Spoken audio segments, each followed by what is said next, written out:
ramalan dari para ahli itu dalam waktu 1 bulan Iran itu bisa membuat 15 buah senjata nuklir. Dan apabila Iran sampai pada titik membuat senjata nuklir dan mereka ini adalah merupakan satu kerugian bagi Israel dan Amerika. Betul.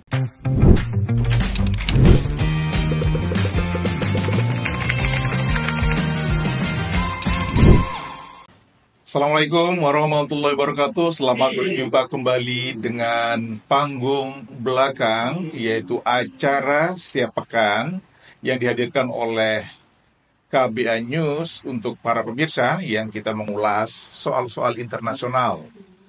Dan para pemirsa, kita akan melanjutkan diskusi kita pekan lalu mengenai negosiasi nuklir antara Amerika dengan Iran.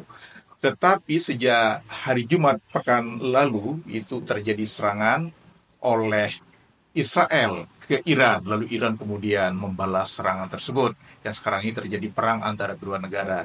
Dan kita akan kembali membahas soal itu dengan Pak Hazarin Pohan. Beliau adalah seorang diplomat senior. Kira-kira apa yang terjadi dengan perang yang sama sekali tidak kita duga sebelumnya ini? Assalamualaikum Bang Has, apa kabar? Waalaikumsalam. Sehat ya Bang? Baik, alhamdulillah. Alhamdulillah. Jadi Bang Has, ini tadi kita mau lanjutkan yang pekan lalu ya. Ini soal negosiasi nuklir antara Amerika dengan Iran dan terjadinya perang antara Israel dengan Iran ini di Timur Tengah. Silakan Bang Has, kasih kita gambaran apa yang terjadi di Timur Tengah ini. Baik. Kalau kita mengikuti perkembangan media sejak hari Jumat dini hari, serangan Israel ke Iran dan kemudian dibalas oleh Iran dan sampai sekarang memasuki hari keempat. Peperangan masih berlangsung dan lebih meluas dengan jatuh korban lebih banyak. Jadi situasi saling serang menyerang berlangsung. Kalau kita diplomat melihat bahwa negosiasi adalah cara untuk menghentikan perang. Sementara negosiasi berlangsung, perang dimulai oleh Israel dengan satu pretext bahwa mereka melakukan tindakan untuk melindungi diri sendiri dan karena itu mereka melakukan yang disebut dalam istilah internasional itu sebagai preemptive strike, serangan memulai. Padahal situasi sebenarnya dari pihak Iran sendiri, kita tahu bahwa Iran sejak 2003 itu sampai saat perundingan terakhir yang dilakukan di Roma bulan lalu itu masih tetap memutuskan bahwa mereka tidak melanjutkan namanya pemerkayaan uranium. Betul. Yang pada satu tingkat tertentu aspek dari dual use, dua kegunaan dari nuklir untuk damai dan untuk perang. Betul. Jadi pada satu tingkat tertentu yaitu pada level 90% pemerkayaan berlangsung, maka itu sudah memiliki suatu kualitas dari nuklir dari uranium yang diperkaya itu untuk keperluan senjata. Dan Iran baik dalam pengawasan internasional maupun juga dalam perkembangan yang kita lihat itu memang menghentikan. Hanya memang terakhir ini dalam satu kesepakatan yang dilakukan dengan Comprehensive Plan of Action itu dengan Uni Eropa yang kemudian Amerika keluar dari Joint Comprehensive Plan itu, situasinya itu memang ada kekhawatiran karena Iran melarang inspektor dari IAEA untuk masuk ke Iran untuk melakukan fungsi untuk pengawasan. Apakah Iran benar-benar berpegang kepada ketentuan?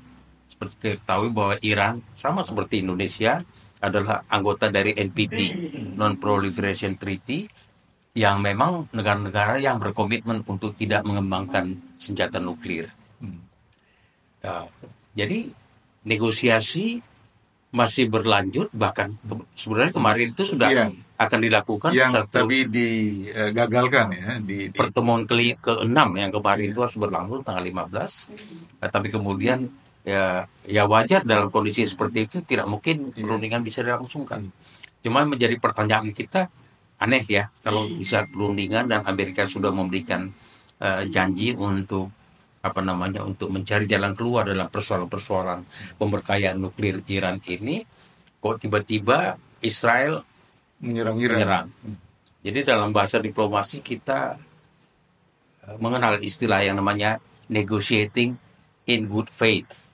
Jadi itu dasar paling penting dalam satu perundingan, dan itu yang elemen yang memperkuat trust antara kedua belah pihak untuk mengarah kepada satu pencapaian suatu objektif dari negosiasi itu.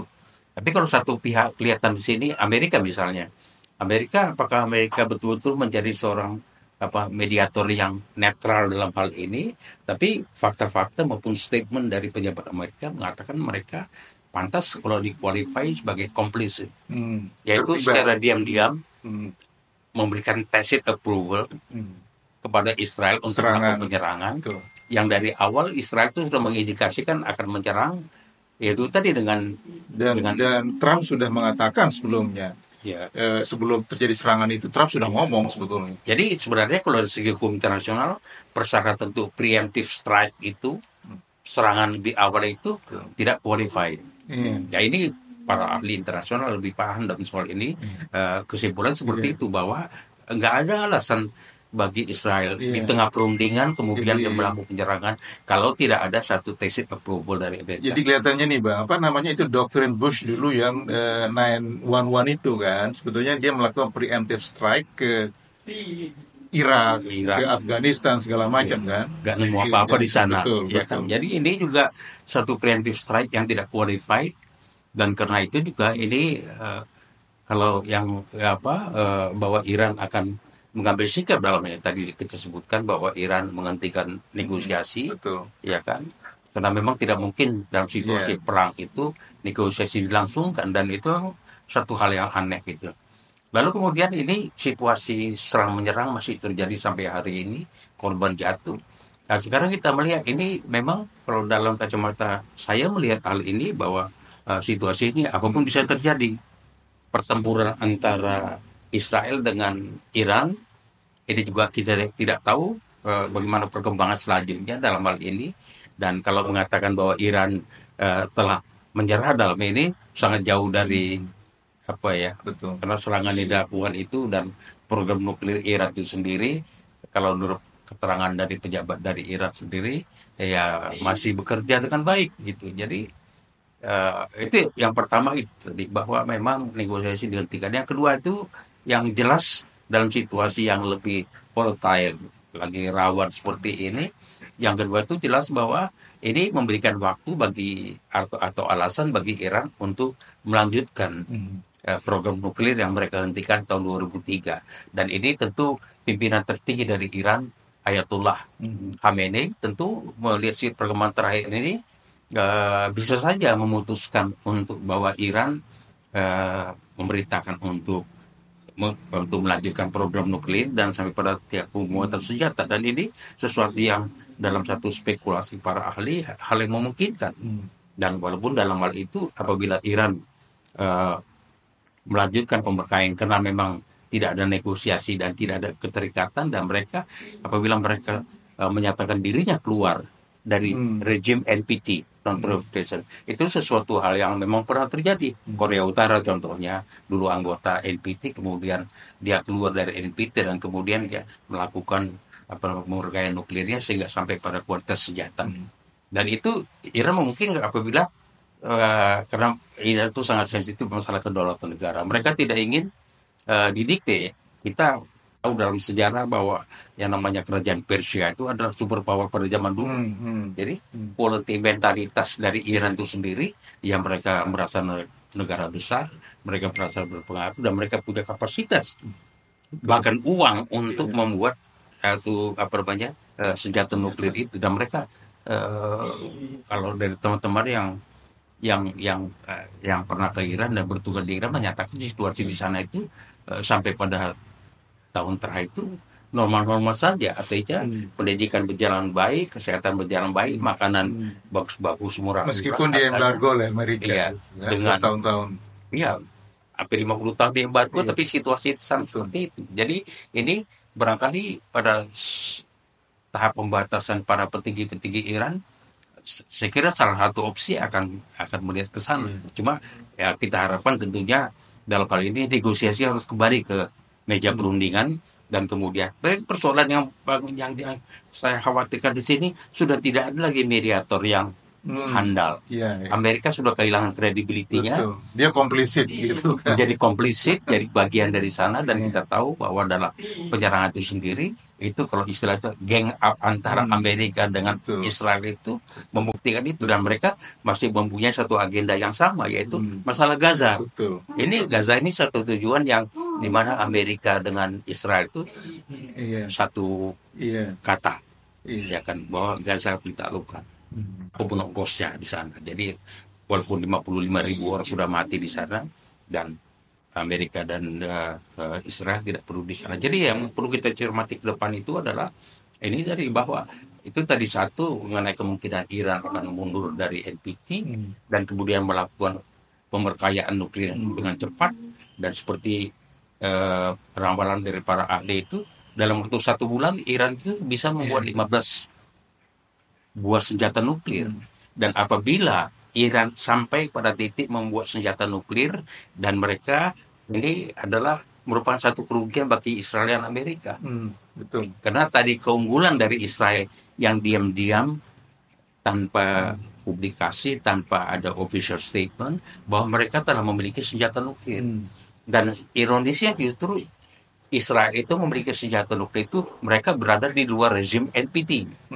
Jadi seolah-olah mereka berada di luar NPT, mereka dapat reward, keuntungan, yaitu mereka mendapat proteksi Amerika baik di Dewan Keamanan maupun di lembaga-lembaga internasional lainnya, dalam rangka untuk melindungi Iran bahwa mereka punya senjata nuklir. Dan itu program itu sudah dilakukan Israel sejak tahun 60. Dan ironis memang bahwa Iran dan Indonesia dan negara-negara lain yang good faith ya, patuh kepada perjanjian NPT, akhirnya kebanyakan dipersulit. Dan Iran satu contoh. Case point itu adalah Iran satu negara NPT, tapi kemudian mereka dikangkangi hak mereka untuk pengembangan nuklir untuk masuk damai, dan akhirnya karena kecurigaan, karena ada tekanan Amerika dan Israel, sehingga akhirnya program Iran itu sendiri dalam soal mengenai nuklir yang memang sampai hari ini masih bermaksud damai, dan itu keputusan dari Ayatollah pada waktu itu tahun 2003 untuk menghentikan program pengayaan, dan itu berlangsung sampai sekarang, nggak ada yang bantah itu. Tapi dalam situasi yang pendek ini, apakah memang akan mengarah kepada keputusan untuk akan membuat senjata nuklirnya dan membuat situasi yang parity dalam nuklir itu adalah ketika satu negara dan negara lawannya itu masing-masing punya nuklir. Ingat India dan Pakistan. Dan itu satu teori mengatakan bahwa dengan duanya memiliki senjata nuklir, maka perdamaian lebih mudah diwujudkan. Dan kalau itu terjadi, ya kerugian bagi dunia dalam konteks bahwa perjanjian NPT sudah mulai ditinggalkan orang. Dan bayangkan kalau umpamanya sikap seperti dilakukan oleh Iran keluar dari NPT diikuti negara-negara lain, ya, dan bahkan juga Indonesia. Jadi ini hal yang mengkhawatirkan dunia dan mengkhawatirkan kita, karena Indonesia itu adalah negara yang paling vokal dalam berbicara mengenai pelarangan senjata nuklir. Dan ini yang kita lihat ke depan itu, karena situasi berlangsung tidak ada pihak yang bisa memenangahi ini. Ya situasinya kalau PBB hanya buat Dewan Keamanan yang membuat satu rapat darurat dan kemudian mereka memutuskan. Dan yang kita khawatirkan itu lagi apabila memang nanti pada tahap selanjutnya bahwa pertempuran antara Israel dan Iran ini melibatkan juga negara-negara di Teluk lainnya. Kita tahu memang dalam hal ini ada pernyataan dari media yang mengatakan bahwa negara Teluk itu, Saudi contohnya, memberikan statement mendukung Iran. Ini kan makanya kita melihat itu berubah gitu kan. Sebenarnya kalau berbicara dalam konteks perjuangan bangsa Arab dan Palestina, ya mereka bersatu. Dalam hal ini melihat soal Iran itu mereka pisahkan dari soal mengenai senjata nuklir. Tapi apabila menyangkut masalah senjata nuklir, saya kira negara-negara itu akan berubah sikapnya. Jadi ini Bang, yang jadi pertanyaan banyak orang sekarang itu adalah apa hubungan antara Israel menyerang Iran dengan negosiasi yang terjadi di Roma itu antara Iran dengan Amerika. Dari awal kita udah curiga bahwa memang di sini ada gang up ya, Hmm. satu kesepakatan di antara kedua belah pihak yang tidak muncul. Antara Amerika dengan Tapi Israel. ya disuruhlah Israel untuk Untuk menyerang itu. menyerang. Betul. Maksudnya itu dari Amerika yang saya baca itu adalah untuk memberikan tekanan bagi Iran Mhm. ketika perundingan dilanjutkan, mereka dalam posisi yang Lemah. leverage-nya makin melemah, Mhm. sehingga bisa ditekan untuk Betul. menyetujui terms Betul. yang dibuat oleh Amerika. Amerika. Itu tujuannya itu. Iya. Dan Amerika ya berada di Iya. belakang ini. Iya. Nah, itu yang Jadi tidak mungkin Israel akan berani kalau tidak didukung Amerika, kan begitu kan orang berpikir kan. sampai hari ini memang orang tahu bahwa berapa billion US dollar yang dibelanjakan oleh Amerika di sana. Betul. Jadi kalau tadi yang orang bicara Trump maju dengan satu tema America First, ya kan? Sekarang orang malah curiga, ini sekarang ternyata Israel First. Ini seperti apa? Jadi memang situasi tadi dari awal kita lihat situasi sangat cair, kemungkinan terjadi, dan paling kita khawatirkan yang berkaitan dengan kepentingan ekonomi apabila Selat Hormuz itu Betul. diblokade oleh Betul. Iran, sehingga pasti. pada akhirnya jalur minyak terhenti, Betul. harga minyak akan melambung, dan melambung. kemudian situasi ekonomi dunia Betul. makin buruk dalam situasi lebih buruk. Ini memang suatu hal yang bisa terjadi apabila memang tadi mediasi internasional ini nggak jalan, sehingga sekarang orang di dunia berpikir ini harus ada pihak yang memediasi. Misalnya orang melihat Turki misalnya, Iya. ya Turki punya hubungan dengan Israel dan juga punya hubungan baik dengan Iran. Atau kita Indonesia gimana, Bang? Eh, Chance kita. secara hipotetik bisa saja, tapi saya melihat satu realitas. Pertama itu Indonesia bukan grup negara di kawasan. Jadi kita berada di luar itu, dan kemudian mekanisme di kawasan itu kita tahu ada berbagai macam. Ada namanya Liga Arab yang bekerja di sana, dan kemudian ada lagi namanya GFF, Gulf Countries, ya kan, Iya, GCC, ya. ya. Itu negara-negara yang mereka ada mekanisme regional sama seperti Indonesia punya ASEAN gitu. betul. Jadi kita tidak ada di sana, sehingga Agak kita jauh ya. untuk untuk menjadi penengah di sini memang sulit. Iya. Dan kita tahu bahwa kemarin-kemarin itu Presiden Putin juga menelpon Presiden Iran yang meminta agar supaya Iran tidak menggunakan senjata nuklir. Nah, saya sekarang jadi khawatir itu. Apakah memang Iran itu sudah sampai pada tahapan mereka sudah memiliki senjata nuklir? Walaupun dari dokumen internasional, dari badan-badan internasional belum yakin bahwa Iran pada hari ini telah memiliki senjata nuklir. Tapi telepon dari Presiden Putin itu sendiri menimbulkan bahkan saya kira juga Putin melakukan telepon yang sama ke Israel untuk mengancam jangan sampai menggunakan senjata nuklir. Dia punya hulu ledak berapa itu yang saya baca itu 90-an nggak salah, 90. Kalau Israel, Ini Iran itu belum punya dia, karena memang kata kunci untuk memiliki hulu nuklir itu aspek dual use ya, untuk perang itu memerlukan sejumlah uranium yang berkadar tinggi, dan itu memang itu yang dihentikan.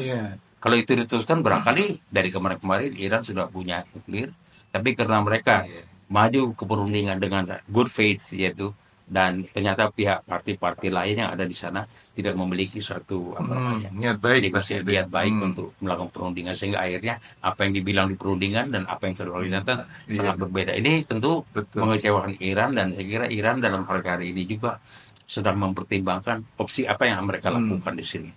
Termasuk tadi yang saya khawatirkan apabila opsi bahwa mereka menyerang seluruh pasukan Amerika di sana yang ada di daerah Timur Tengah, pangkalan-pangkalan militer di sana, dan kemudian menutup Selat Hormuz, ini juga bisa memperuncing keadaan dunia. Dan ini kita tidak kehendaki lah. Tadi kita lihat dampaknya dari segi kenaikan harga energi yang akan meningkat, dan kemudian tapi dalam satu kesimpulan akhir saya itu memang melihat bahwa dari awal itu kawasan Timur Tengah itu disebut sebagai one of the mothers of the international conflict. Sekarang itu lebih menguat faktor faktor bahwa Timur Tengah menjadi satu faktor untuk men-trigger terjadi perang dunia itu dalam peristiwa yang akhir-akhir ini membuktikan bahwa itu memang tingkat kecemasan kita meningkat dan kondisi sekarang ini. Jadi tadi kembali lagi bahwa situasi masih begitu cair, belum tahu kita kemana arahnya. At the same time now, bahwa Iran sedang mempertimbangkan langkah-langkahnya, bahwa mereka tidak mau lagi melanjutkan perundingan, sesuatu yang logis. Betul. Menurut saya. Yang kedua itu, apakah Iran mempertimbangkan untuk keluar dari NPT? Ini suatu perkembangan baru yang kita cermati bersama, dan ini belum selesai ini permasalahan. Barangkali nanti akan kita bahas pada kesimpulan diskusi kita berikutnya. Terakhir Bang, 1 menit aja. Ini kira-kira di samping soal ekonomi, melambungnya harga minyak, kalau misalnya Iran menutup itu Selat Hormuz, kira-kira apa saja Bang dampak dari perang Iran sama Israel ini? Itu Selat Hormuz itu jalur energi yang terbesar. 20% Ya. yang lewat sana dari Dan itu pasokan dunia. untuk jalur supply kepada negara-negara penting, dan itu memang ya bisa membuat satu situasi lebih terprovokasi dalam hal ini. Ya tentu saja kita berharap bahwa itu tidak dilakukan, dan bahwa nanti kalau misalnya Iran memutuskan untuk menyerang semua fasilitas Israel dan sekutu-sekutunya di sana, baca Amerika, dan situasi tentu akan lain. Tapi kita tahu bahwa di belakang ini semua kan masih ada Rusia yang masih belum mengeluarkan kartunya, dan Cina. Nah, ini situasi yang tadi kita sebutkan bahwa yang sudah bereaksi itu Pakistan pasti akan dia akan mengeluarkan senjata nuklirnya kalau Israel menyerang Iran dengan senjata nuklir. Sama Korea Utara kalau nggak salah juga sudah ngomong gitu. Ya, jadi itulah situasi yang pernyataan-pernyataan seperti itu yang memang membuat situasi menjadi lebih tidak nyaman. Betul. Nah, ini memang perkembangan dalam hari ini kita ikuti terus perkembangan itu. Memang tadi saya katakan bahwa kalau situasi ini memburuk, dan kemungkinan memburuk ada. Misal faktor tadi telah kita bahas bahwa faktor-faktor ini memburuk, dan kemudian yang paling saya khawatir itu adalah satu third party yang bisa diandalkan sebagai mediator itu dalam hari ini lagi nggak ada. Nggak ada yang bisa memainkan peran itu. Uni Eropa sebenarnya punya punya standing yang kuat ya untuk melakukan dari awal itu. Perancis kan sudah mau bantu Israel, kayak gitu. Jadi Nah, itu memang bagaimana kalau orang melihat itu gini, Macron udah ngomong gitu. kalau bicara soal isu Gaza, humanitarian, Perancis memiliki sikap tersendiri. Kalau berbicara mengenai proliferasi senjata nuklir, mereka punya sikap sendiri. Karena Perancis, Inggris, Amerika, Rusia, Cina itu kelima anggota tetap Dewan Keamanan yang memiliki suatu mandat dari PBB, dari internasional, untuk melakukan pembatasan senjata nuklir. Jadi harus kita lihat ke sana.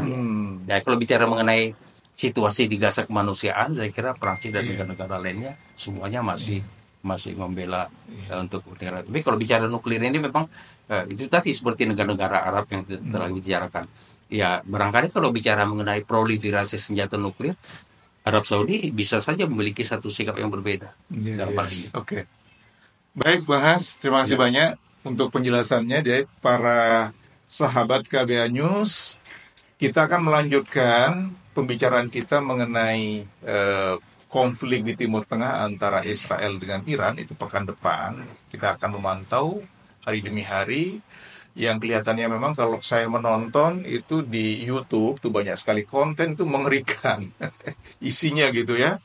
Yang terakhir itu saya melihat Jeffrey Sachs sudah ngomong tuh, seorang profesor di Columbia University yang mengatakan bahwa ini sudah salah benar kalau itu Israel menyerang Iran. Baik, para sahabat, kita berjumpa pekan depan. Assalamualaikum warahmatullahi wabarakatuh. Waalaikumsalam warahmatullahi wabarakatuh.